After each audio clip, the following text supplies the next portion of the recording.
morning. This is Pastor Ray Frank, Syracuse Wesleyan Church, and today is Monday, November the 18th. Wow, getting close to Thanksgiving time. Well, do you remember being ever asked by your parents or maybe good friends the question, what were you thinking? Now, most of the time when somebody asks that question, it's because somebody has done something that's pretty unexpected and usually not a good thing that they did. What were you thinking? Just this last week, we had a near tragedy. We had one of our young men in the church evidently went to sleep at the wheel and rolled his car and demolished the car, and he was pretty seriously injured, but seems to be on the road to recovery, so we thank God for that. But one of the questions that came to mind was, what was he thinking? Well, can you picture living with such a passionate love for Jesus that you act out of that relationship in a way that seems inconceivable to those who do not follow him?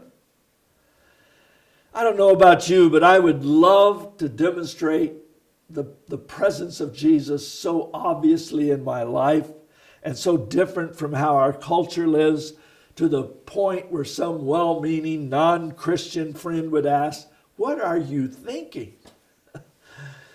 So I've been musing about a few things that we might live so radically different from our world that would make people ask that question. Like, for instance, giving away generously our possessions to help those who are needy. You see, the world says, no, gather it in, hoard it, gain hold. But the Christian is open hands. It's all the Lord's. We're just his stewards.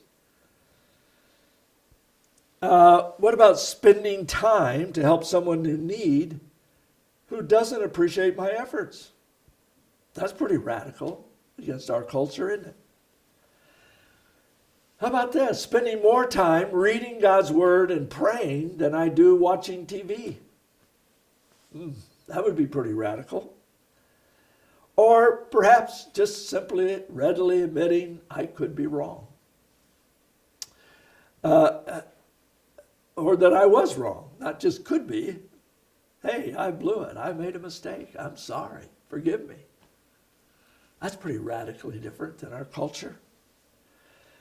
How about being in a close, right relationship with God, but allowing it to make me more humble instead of more arrogant? You know, sometimes Christians can come across of like holier than thou. Folks, we need to be emphasizing that we are sinners saved by grace. Well, how about serving others when it's costly and inconvenient for us to do so? Or maybe just such simple things as just showing up for a church service every time the doors are open.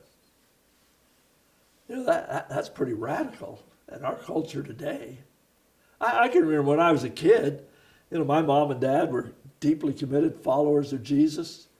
And I remember somebody accusing my dad one time of, you're at church every time the doors are open. And my dad agreed. I remember, you know, when I was a kid, we would have what we called revival services where an evangelist would come, and usually some singers to help, and we'd have a service every night for 2 weeks. And I can remember several times we'd never missed a service. That's pretty radical. See, if you did any of those things and people observed it, they might be saying, what are you thinking? Why would you act like that? Why would you do that? Well, the point is made here of how do we explain such a behavior that's so different from our culture. I spoke last Sunday in our study of 1 Peter, the verse out of verse 15, where it says, always be prepared to give an answer to everyone who asks you to give the reason for the hope that you have. Now, the point is, folks, we're not to take the credit for the right thing because it's something that we generated. The only reason we can give for being able to live in such a way is by proclaiming, hey, It wasn't me. It's not me. It's the Jesus that is within me. Are you living that radically different? That your friends or family who are not followers of Jesus would be scratching their heads and saying, what are you thinking? Or does my carelessness and lack of passion for Jesus bring dishonor to his name? The most likely answer to that question